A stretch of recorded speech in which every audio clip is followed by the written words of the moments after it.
and this is fireproof.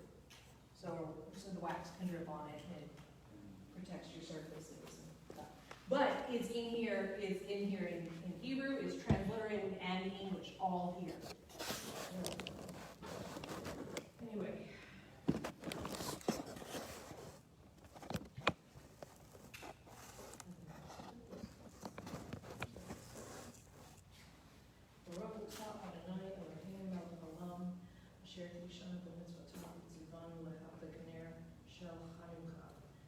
Those are you, Lord our God, King of the universe, who has sanctified us with your laws and commanded us to kindle the Hanukkah lights.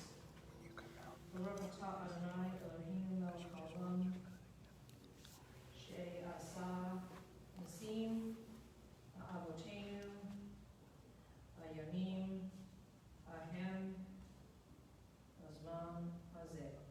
Blessed are you, Lord our God, King of the universe, who performed miracles for our ancestors in ancient times and at this season. Baruch atah Adonai Eloheinu melech haolam, Shihiyanu, Vihiyamanu, Vihigiyanu, Lazman Hazeh. Blessed are you, Lord our God, King of the universe, who has given us life, sustained us, and enabled us to reach this season. And tonight we light 6 candles, because it is the 6th day of Hanukkah. Now,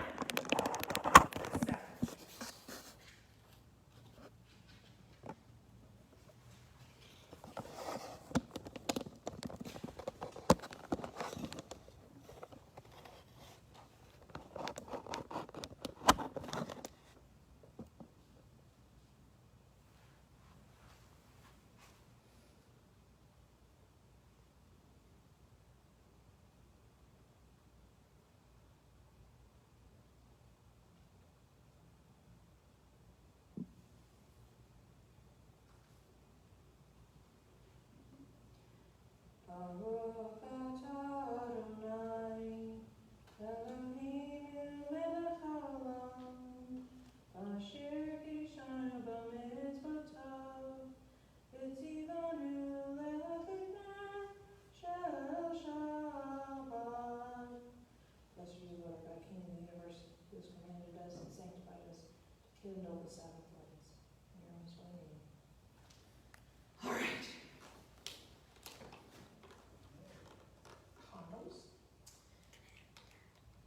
So the Vishamru, and they shall keep the Sabbath. The people of Israel shall keep the Sabbath, observing the Sabbath in every generation as a covenant for all time.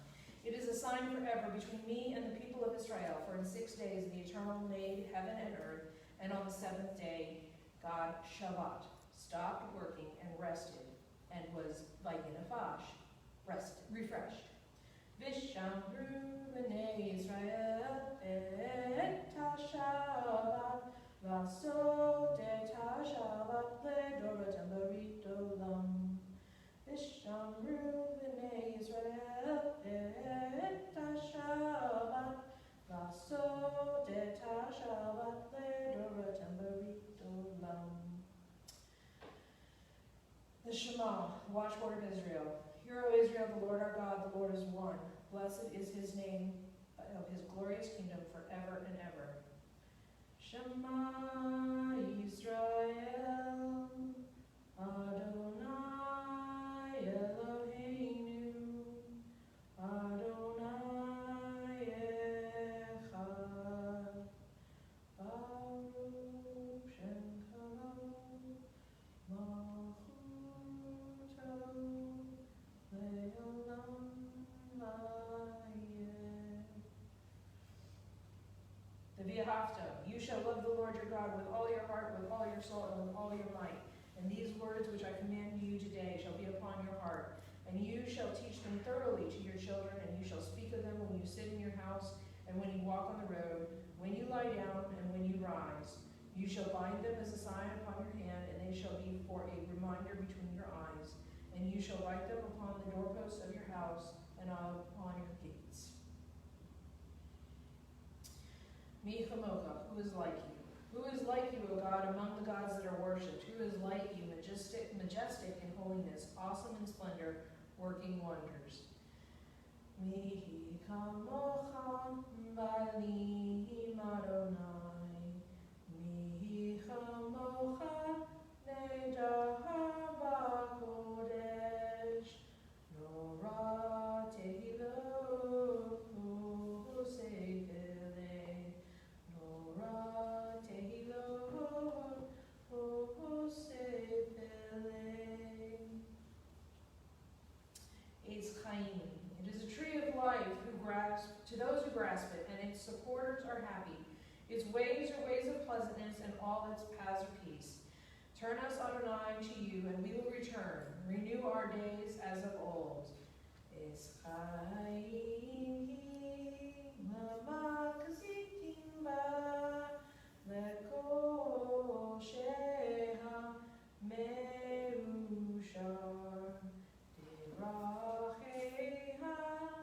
Darkei Noam, Lekol Nativotea, Shalom, Hashivenu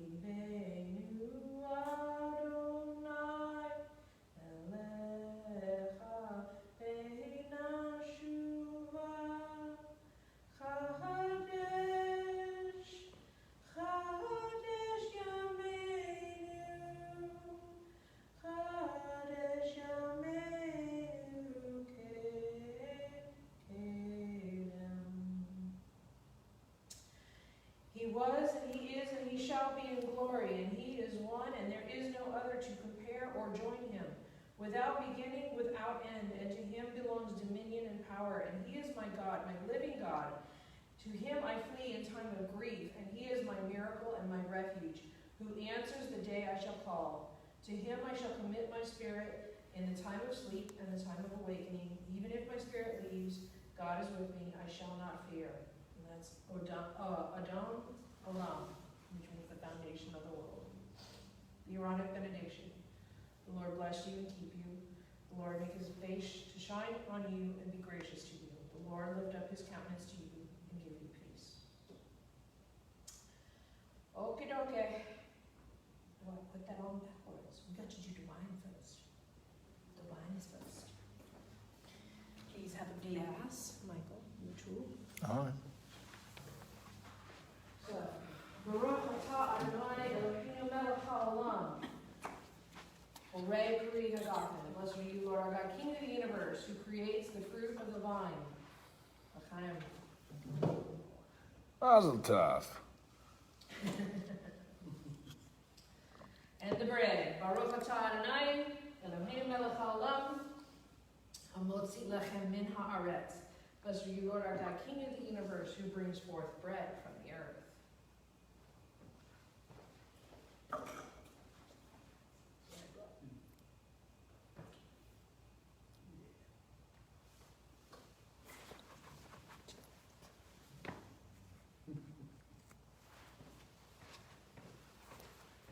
Okay. Now it's Hanukkah. Okay. Ha-ha. How's the bread? Turn out good? That's good.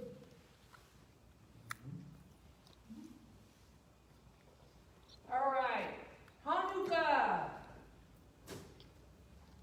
It is the 6th day of Hanukkah. It started on Sunday.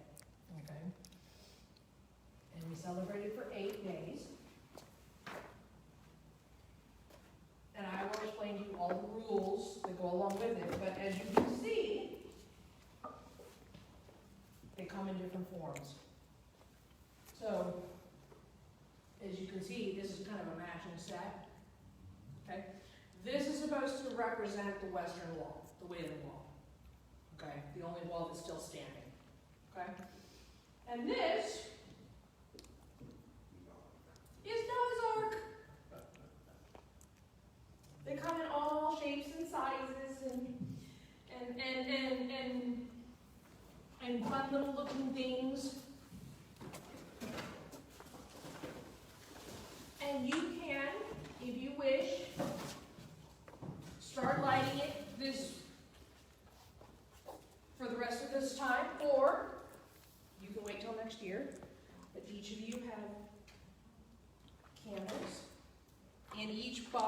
enough to do an entire week's worth. And a menorah. There you go. So you can see even that one looks different. They all look different. So, now, question. Has anybody found Hanukkah in the Bible? No. Well, there is one place. One place. Whole thing. John 10:22. Daniel, would you read it for us, please?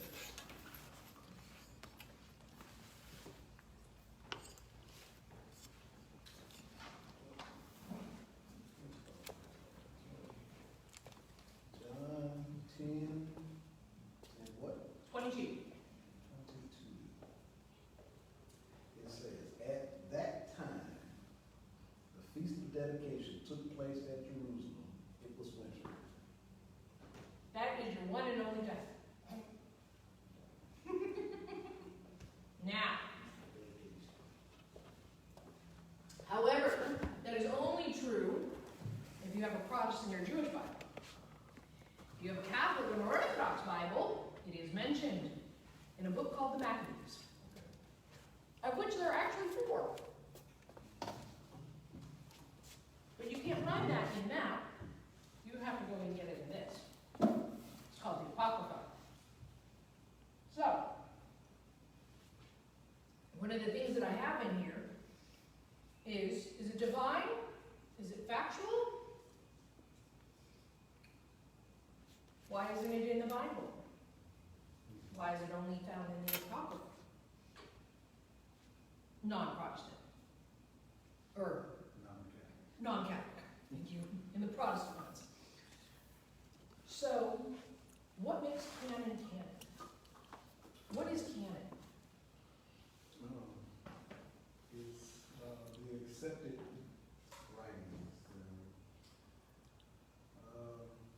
Council of Nicaea. Which one?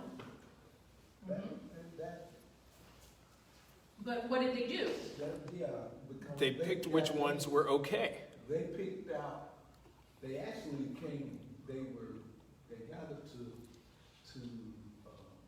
denounce certain Mm-hmm. doctrines that were starting to come in. Correct. And that, that they were trying not so much as to choose a canon, but Choose the non-canon. But they were just, they were pointing out things that were not part Okay. of already accepted. Right. But who were these people? Men, in particular.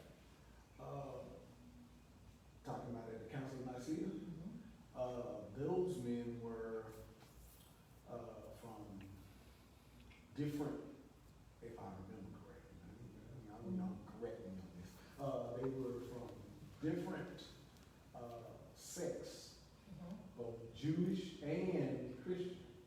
To a point, yeah. To a point, yeah.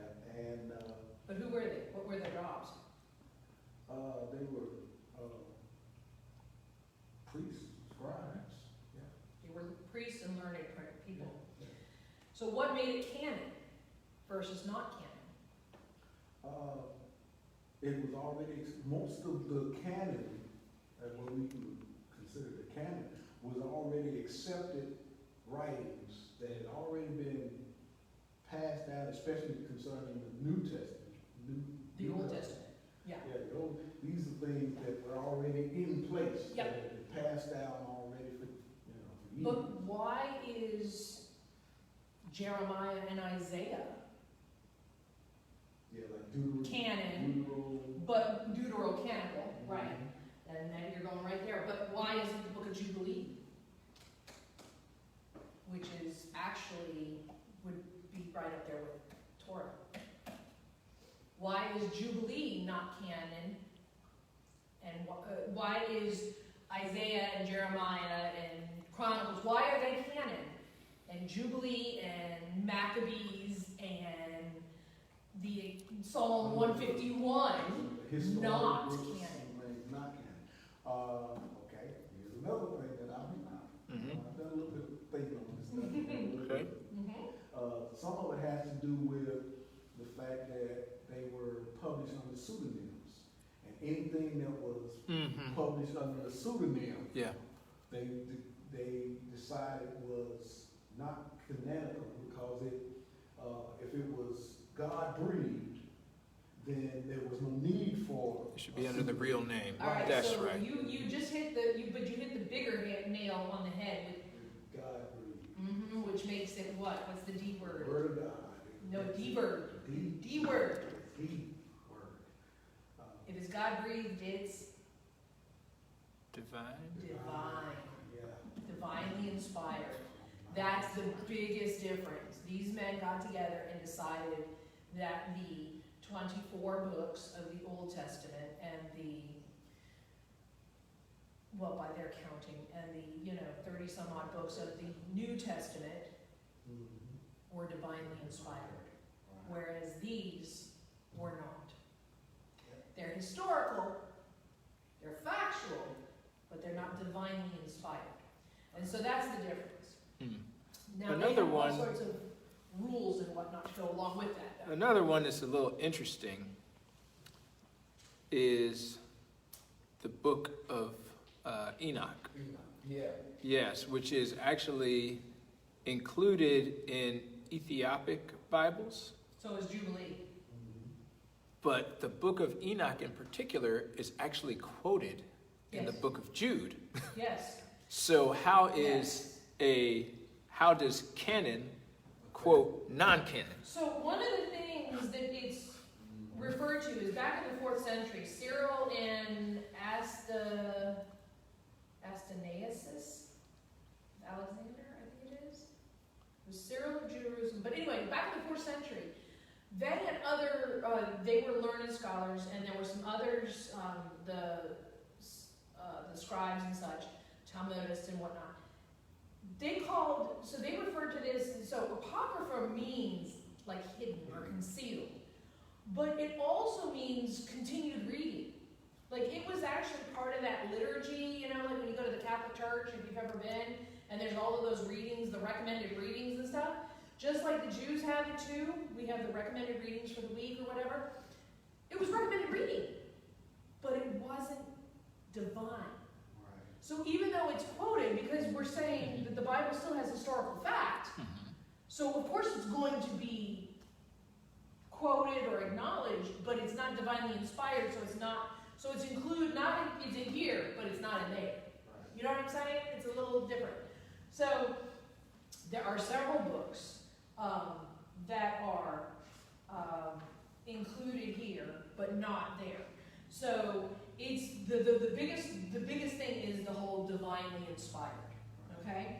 So in this one here, they make a big deal. It says the Jewish annotated book, Apocrypha. But what they do is they thank, for lack of a better term, they thank Protestants for preserving it, for preserving these. So for the most part, they are only in Catholic or Orthodox Bibles, or in the Ethiopian tradition. So we're talking Eastern Orthodox and Greek Orthodox, that kind of stuff. But in this one here, it shows actually where they would put some of these other books if they were to be included. So actually, Book of Jubilees, so the Torah wouldn't be 5, it would be 6, because the Book of Jubilees would be in there. And it talks about the measurement of time in the measurement of Jubilees. So every 50th year is a Jubilee, okay? So you have to go back to the law of sevens. Sound familiar? There's something in Daniel about 7 70s and something, okay? Same idea. So the Book of Jubilees marks time from Jubilee to Jubilee. So you have 7 Shemitahs. So every 7th year, your land took a break, right? And then the 50th year was a Sabbath year as well. Okay? So again, another break for 7 plus then the Sabbath, which is the Jubilee. So you have 2 Sabbath years in a row. Basically, yeah. 49 and 50. Yep. You had a Shemitah year and then you had a Sabbath year. Mm-hmm. So, yes, you had 2 Sabbaths, but it's one is one is the other. But yes, 2 sabbatical years. So that year, so then the 48th year and the 51st year were extra producing because you've taken that time and God had to provide before and after. So, but anyway, the book of Jubilee actually counts time by Jubilees. So it's kind of interesting how they mark the time. History and stories go with something called Esdras, an expansion on Esther, a book called Tobit, Judith, and then 1st, 2nd, and 3rd Maccabees. All goes with the histories and the stories, okay? The prophecies, there's a letter of Jeremiah, something called Baruch. There's additions to Daniel, 3 of them, and then 4th Ezra. Those all go with the prophecies. Then you have poetry and wisdom, which is Psalm 151, the prayer of Manasseh, wisdom of Solomon, something called Ben Sirah, and then 4th Maccabees. But then you also have the book of Enoch and Jasher. Okay? Those are 2 more on top of where I'm not quite sure where they go just yet. Still figuring that one out. It's not written out for me, so I gotta figure it out. But anyway, the other thing is that 4th Ezra is also called 2nd Esdras. Depends on the version you get. Okay, I know there's a lot of confusing. But yes, there's a Psalm 151. And an expansion to Esther. But anyway, they didn't include, like I said, those parts of, or those books were not considered divinely inspired. They were historical, at least for the Judeo and the Protestant Reformations. Not canon, okay? But definitely history.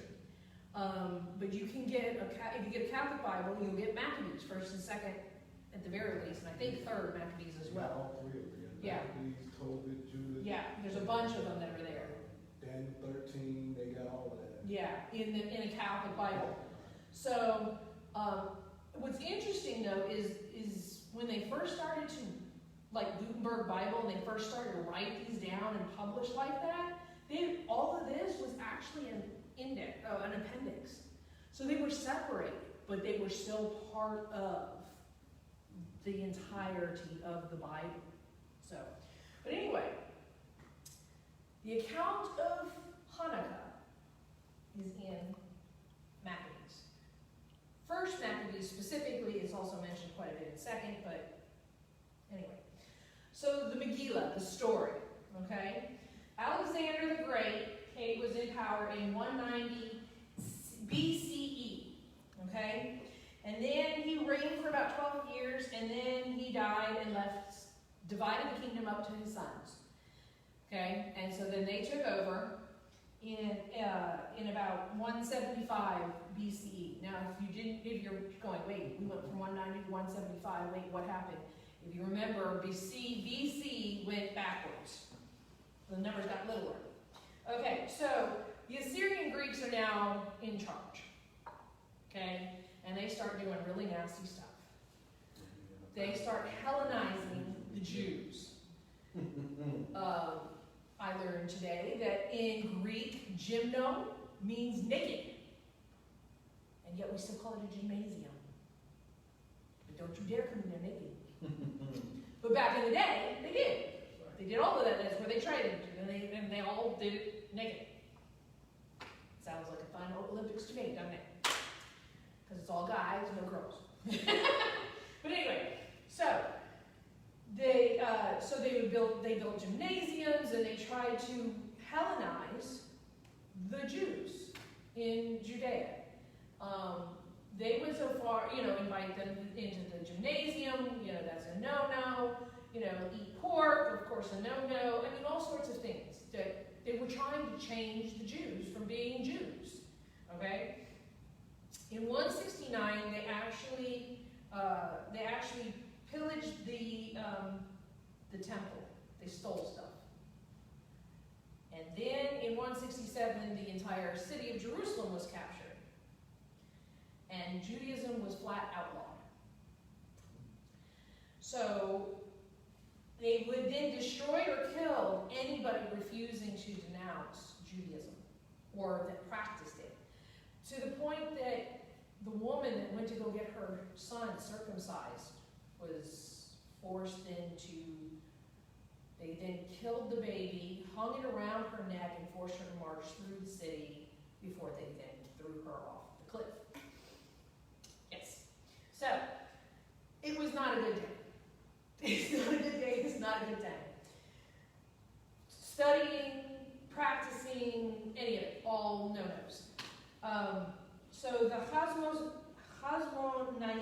or the Hasmoneans, are a family of priests, high priests, by the way. Matthew, in the English tongue, was a high priest, and he had 5 sons: Simon, Judah, Eleazar, John, and John the second. Jonathan is close enough to John. Maybe he'd be Jenny. I don't know. But anyway, so he had the 5 sons, and they were all brought out in front of the temple one time and said, "Hey, we're going to do this. Are you going to participate or not?" And he and his son said no. Another priest stepped forward and said he was going to participate, and Matthew grabbed a hold of one of the guards' spears and killed him. And they killed all the guards that were there.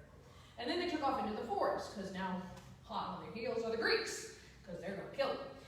So they go and hide off in the hills. And there were a bunch of Jews that were already headed off out of the city. Just leave us alone. We're not, fine, take the city, leave us alone. Greeks, of course, not having this. And there is story after story of the thousands of troops that kept getting sent after these runaway Jews. And, well, initially they weren't. Initially the Jews were being slaughtered. And the tipping point, though, was that the Greeks assaulted a camp on the Sabbath, on Saturday. And being religious, the Jews didn't fight back. They literally just sat there and took it. They died. They were literally martyred for the cause. Yes. So Crystal Simbita, hey Crystal Simbita, Hey, she Crystal! says, kind of like Daniel and his 3 friends, Yes. but they kept to the faith. Yes. There you go. I'm going to keep to the faith. There's a story in 2nd Maccabees about a woman with 7 sons who they're all arrested, and one by one, starting with the eldest, they are tortured in front of her and their brothers. They are tortured and killed trying to convince the others to renounce their faith, all the way down to the last brother and then mom. They all died, refusing to denounce.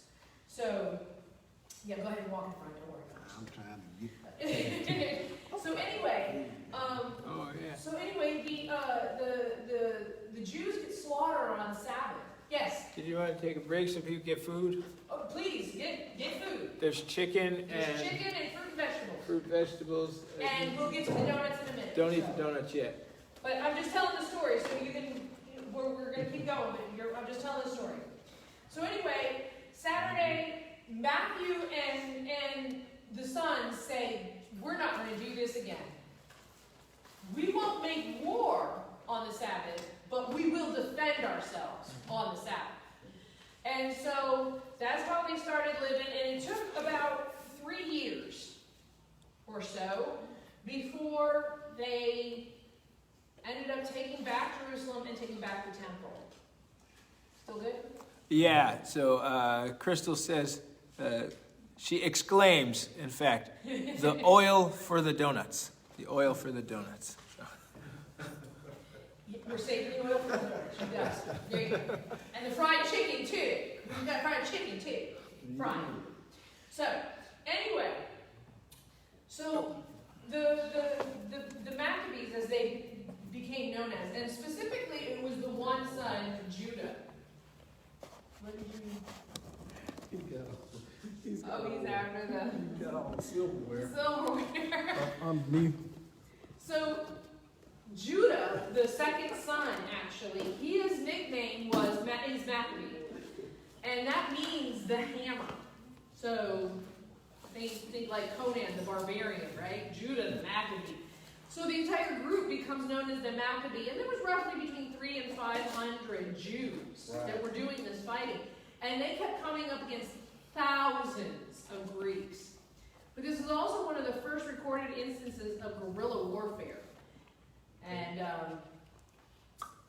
it wasn't just thousands of Greeks. It was also war elephants. And poor I think it was Jonathan. I'm pretty sure he got sat on by one of those elephants and perished. That is mentioned. I mean, specifically, that is mentioned. But anyway, Matthew does die in the process, in those 3 years, and then Simon dies, and so now Judah Maccabee is in charge, and he leads, and he's the one that's actually responsible then for taking back Jerusalem and taking back the temple. He then finds, so then they go in, and they find that the, just walk in front of it and go. They go inside and they find that not only has it been pillaged, is it over here? Not only has the temple been pillaged, but they have been doing things like sacrificing pigs and such on the altar. Right. And of course, this is very bad. And not only that, but they've been sacrificing to other gods. This was kind of is this when Antioch? This is Antioch. And yes, this is Antioch Epiphanes. This is exactly who this is. So anyway, so they go in and find this disgusting scene, and so they decide to cleanse we're going to cleanse the temple. They took the menorah, they took the lamps, the plates for the showbread, and all of that stuff, and the incense bread, all of it. And they broke the altars and threw them into a pit, and they melted all the metals down. Completely cleansed them with fire, and reformed. Made new pieces for everything, so that they could completely clean. And what they discovered is after they finished this and they go to light the new menorah, there's only one cask of oil that's got the high priest seal on it, so that it's kosher to be in the menorah. There's only one left. They have all the makings of, but they only have the one. Just walk. They only have the one cask for one day.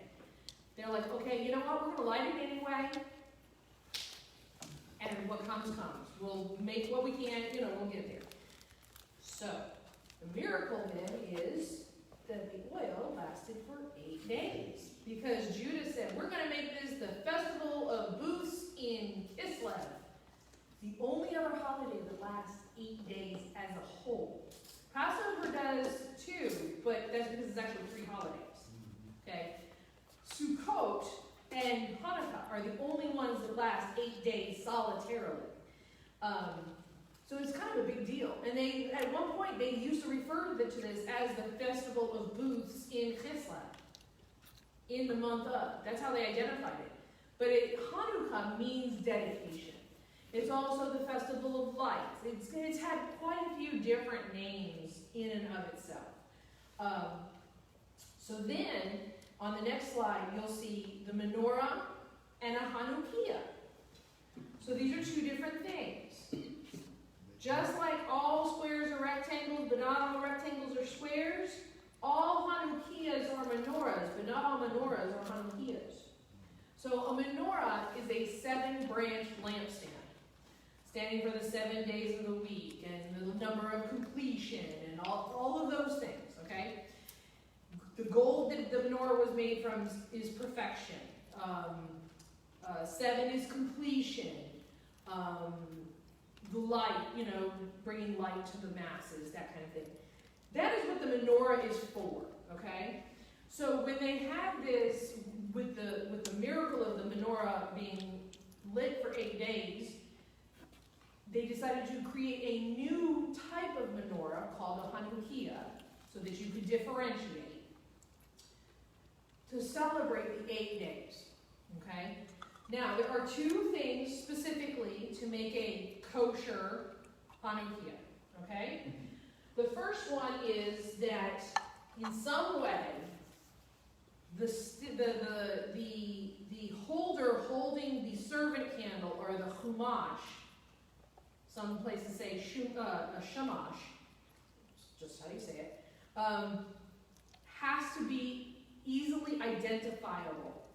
It has to be separate in some way, okay? So in this case, it's taller. In this case, it's set off to the side and a little bit higher. On that one, it's on the back side and higher, okay? It has to be easily identifiable. The other thing that has to make it kosher is that the rest of the candles need to be done in line, so that you know which day of the week you're on. That's the way it goes. And we put our candles in left to right, but we light them right to left. Now, if you remember, you might remember there's a tradition, especially, you see it a lot at Christmas time, but it was done at any time. Candles in the window. Okay, what does a candle in the window mean? Any ideas? I've never known. It means food and a bed. You're welcome here. Visitors are welcome. And that came from this, because the menorah would then be just like this. So I faced it when I did it, right? And the candles were put in right to left, and then I lit them left to right, and then it gets put in the window to be displayed. This is another thing about a Hanukkah versus a menorah. A menorah was only inside, the menorah was inside the holy place, right? So it wasn't public. This is publicly displayed. So the candle in the window actually came from this. So then, yeah, kind of where what it all comes down to. So, because it's the miracle of oil. Oh, by the way, your Hanukkah does not have to be oil. Some people say traditionally it has to be, and it has to be made of gold. No, it does not. Candles work just fine. The other part of it that comes up is the dreidel. So remember I said that celebrating or studying, even studying the Bible was illegal. Okay? So what they did is they hid that they were gathering to study by using this lovely little toy. Okay? Called a dreidel. There are signs, dreidel, dreidel, dreidel, I made it out of clay, and when it's dry and ready, together we shall play. Anyway, on your slide, there's a slide that says it's titled dreidel, and it has the 4 letters that are on there: Shin, Hey, Gimel, and Nun. Okay, and it stands for Nes Gadol Haya Sham. A great miracle happened there. Okay, that's what's sold outside Israel. Inside Israel, this says the Sham is different. It's a po, or a pay. And it's a Nas Gadol Haya Po. A great miracle happened here. So, but anyway, the N Nun stands for Nisht. The Gimel is Ganz. Hey is Hal, which interestingly enough is also German for half, Ham. And Stel or Pei is the Nun. Okay. But it's very, very easy. It's kind of written down here in the red and green, but it's nice and easy. The way I teach it to kids is really easy. Okay, one, the way you play it is everybody puts in a gold coin. We use chocolate. Gold with me. Called gelt. G-E-L-T. Gelt. Okay, everybody puts one in because it's betting. Remember, gambling was legal, studying the Bible was not. So this is how they covered that they were studying. So they would put one into the pot. Now you can play with M&Ms or whatever you want to play with, raisins, whatever, pennies, who cares? Okay, you put one into the pot and somebody takes a turn, spinning it, and then whatever it lands on, in this case, hay, okay, means I get half of the pot. Okay. Then I pass, everybody puts one in, and they spin, okay? And you keep going until everybody, one person has all the points. Then you divide them up and you play again. I always win. I don't know how, I don't know why, but I always win. My goal was like, yeah. Whatever. So, anyway, so the shin is share. You put one in, okay? The hob is, or the hay is half. Okay? Gimel, gimme, means I get the whole thing. None means no. Nothing happens. Next. Okay? So shin's the only one that's kind of like, wait, what? Share, what? Wait. Everybody put another one in. That's what it does. It's really easy, and it's lots of fun with the little kids, and it's all meant to be fun, so yeah, one person will end up with it all, and then you divide it back out again, and everybody can play. So, but this is how they hid that they were studying Torah, that they were studying the Bible, God's Word, is by gambling. And so we still have this today as part of our faith. So, we cook everything in oil. Hence the jelly donut, or donuts in general, but jelly donuts specifically because it's a big. There's another story that goes along with it. But anything cooked in oil. Now, specifically, one of the things that just cooks is latkes, which is a potato pancake, basically a hash brown. Okay, and I would have brought some, but it's been a week. So, I mean, you got bread, you know. Anyway, so. Things cooked in oil. So we got some fried chicken and donuts. And they are jelly donuts. And we've even got some fritters over there. And because, you know, we're responsible adults, there are fruits and veggies, you know, gotta be adult. So, but then how does this relate to Messiah? Right? Because these are God's appointed times. So how does that relate to continuing on? Well, so let's go into the New Testament, where it's the only time it's actually mentioned in this version of the Bible. Okay? He's walking through the temple for the feast of dedication, and it was winter. And it was winter. That's it. That's it. It's okay. I'll go right along with Jesus wept. You know, it's kind of like, okay, whatever. Simple, you know. But, here's where it comes in. One, we call this candle the Chumash. Means servant. It's the servant candle. That is the only one we light with a match. We then use that, if you notice. I use that one to light all the rest. Oh, doesn't that sound familiar about God's light and our little light and mine? I'm going to let it shine, and God's light in us, and we're supposed to go spread the gospel. We spread the fire. Okay, so it's there, and it's not really far-fetched to keep going with it. But here's where the other thing comes in.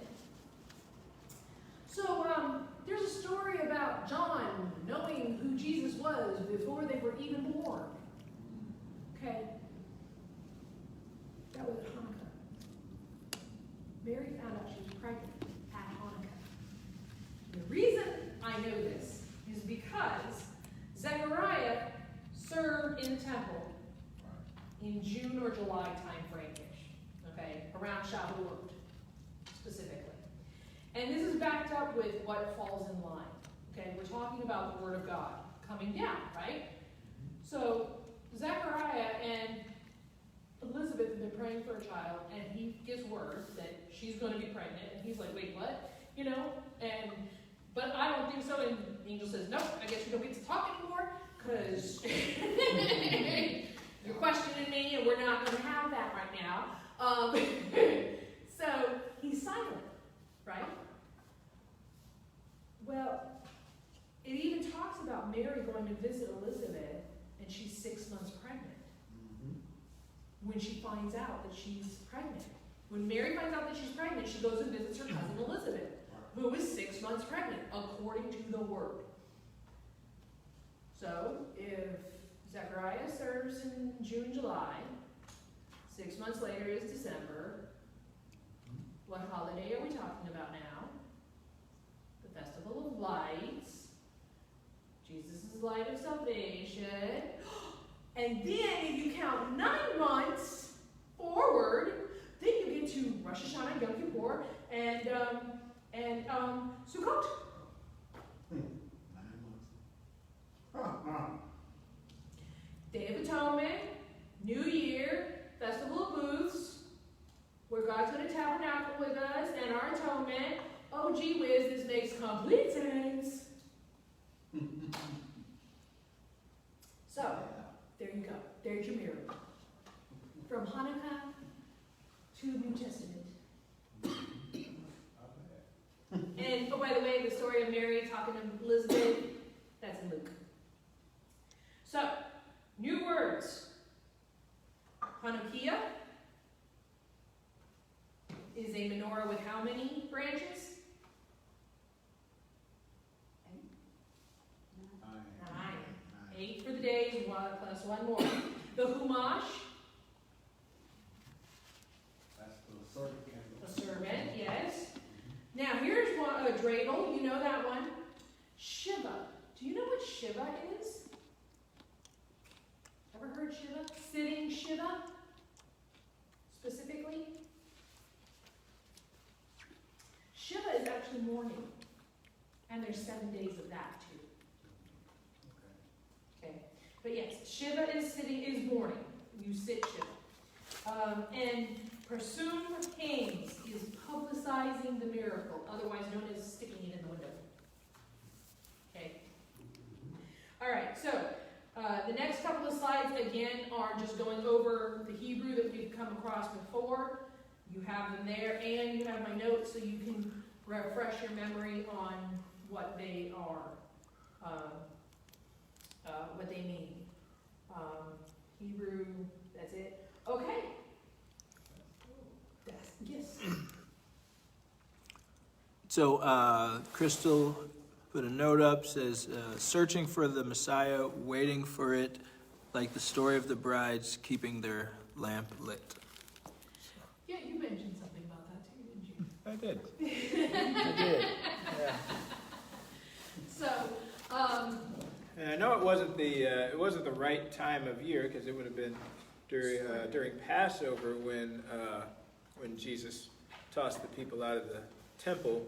But I wonder, if he took a note from the Maccabees, and just that whole idea. And even it says, okay, it's when it gets closer to dedication. If he wouldn't have sat down and thought about the story of the Maccabees and just kind of reflected, because they're big on oral tradition, everything. Most of the stuff was not written down. You had probably a couple scrolls in the temple, but probably just reflecting on the value of the temple and the holiness of the temple at that time of year, because he was a good Jew, so he probably would have sat down and thought about the Maccabees and whatnot. I agree. Yeah. I agree. And another thing to think about, though, is that only happened 160 some odd years before he came around. Yeah. Mm. You know what I mean? When we were talking about So history, it's it went that far back ago, It wasn't ancient history. No, it's more like us talking about World War I and II, It's not like... But anyway, since it's customary, because, Christians get gifts under their tree, gift giving has become a thing for the menorah, for Hanukkah as well. So I have a gift for you guys to, and a dreidel, because you can't have a Hanukkah and gelt without having a dreidel. So you get to have a dreidel that you get to play with too. Yeah. You get to play with the top. Crystal says he called it his father's house. Yes, he did. And that's absolutely correct. It is, in fact, Father's house. All right, so that ends the formal portions. Now you'll notice also the candles, 30 minutes-ish, and they're done. Sabbath candles last 3 hours typically, depending on the crosswind. But you can see there, and you just let them go out. Just let them do it. You know, and then the next day, then you'll just stick new ones in there. And each one of those boxes has 44 candles, which is what you need to do that to replace every night. So on the first night you place in one and the chumash. And then on the second night you put in two and a new chumash. Okay, you don't blow anything out, just let them completely burn out. And for the most part they do burn almost completely away. So it won't be like you have to dig out wax or anything. They pretty much go completely out. Sometimes there might be a little bit or whatever, but you know. But yeah, so that is pretty much the formal bit of it. Obviously, I have this version. I actually brought two, but so I can compare, because that's always a good thing, because you want comparison to make sure people are talking right. But I have the Apocrypha if you're interested in reading. And obviously, you can come and take a look at the menorahs that I have up here. Anything else before we end the formal part and just sit and chat? Because we got done really quick. It's only 7 o'clock. So I got through it, yes! In a timely fashion. Any questions, any comments, any thoughts? Oh look, you stuck out the little candles again! For the baby one! See, Crystal, we have a baby one, and it even has the numbers on it so that you can help teach your child the candles go.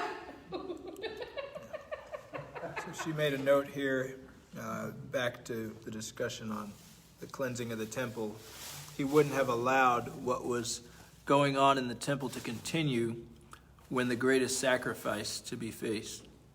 And then she said, "Aw, cute."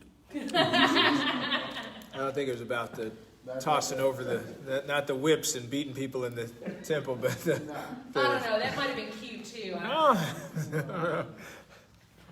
But anything the questions or I don't get or Really, I've heard a lot of them, especially the history dealing with the Maccabees and the after Alexander's death, how they divided the kingdom, the 10 generals and everything, because he would not name a successor, right, and all of the things that took place after that. What I wasn't thinking about was how closely historically that was to the birth of Christ. Right. That's the thing that didn't really click in my brain. Right. Was, you're only talking about 2 generations or a couple of generations away. Right. And so this was real fresh in them. Yeah. That's pretty neat. I like that. and it's nice to be able to, we talk about it all the time, in reference to seeing it through a rear view mirror or see it through the windshield type idea. You can see, for whatever reason, we see God so much easier in the rear view mirror. Yeah. In that little bitty piece of glass where we got this giant one that we should be looking through.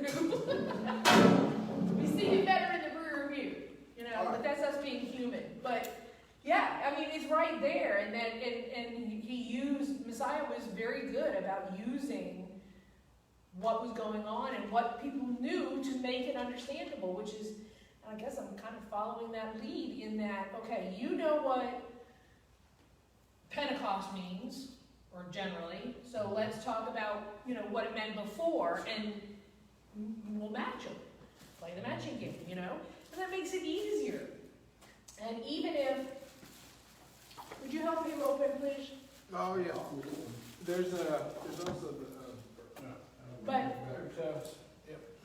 the part of the reason I also use the feast as a starting point is that even if, as Gentiles, you may not know all of the bits and pieces of it, you've at least heard of it before, if you've done any kind of study. So it's still there, and you're like, okay, they had a feast. You may not, like I said, you may not have known the bits and pieces, but when you fill in the blanks, Then you go, oh, yeah. Now I get it. So, but it is nice. It's nice to be able to see and do that and pair it up. And as a matter of fact, I read it wrong and I was sitting there going, wait, if that was this and she was 6 months pregnant, but I kept missing that it was Elizabeth that was 6 months pregnant, not Mary. Because I'm going, wait, the math doesn't work anymore. Wait, what did I screw up? But- Crystal says, she talked about the rear view mirror 2020 vision. And that's something that out of, what is this?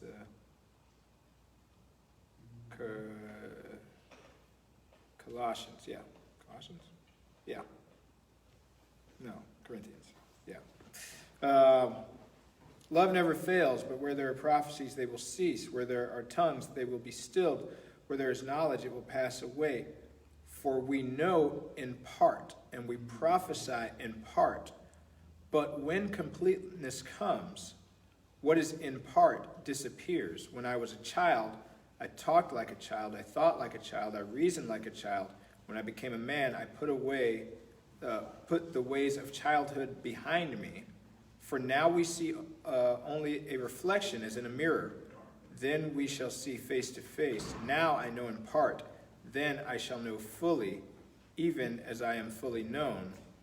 And these things, these three remain, faith, hope, and love. But the greatest of these is love. And so, kind of like the progressive revelation, if you want to call it that, or that hindsight, the 2020, whatever it is, as we mature, and, it uses the term child, but I think there's a bit of an indictment on each of us there too, because even yesterday or a week ago, my thoughts were like a child compared to what I know now, because every day I know more, or I should know more. I should know more. And so the question is, are we still thinking like children, or are we, are we growing so that we can get closer to that completeness of knowledge? This was actually the very first thing I ever bought on eBay. And it's been broken at least 3 times, and I refuse to give it up. All right. So Eat your food. With that, I'm going to close. Thank you, Crystal. I know we've been trying to get to do this and have this candle lighting thing, and I'm so glad you were able to join us. And anybody who watches it later, please add any comments or questions so that I can answer. But we're here the first Friday every month, and I hope those of you that are local can join us here next time.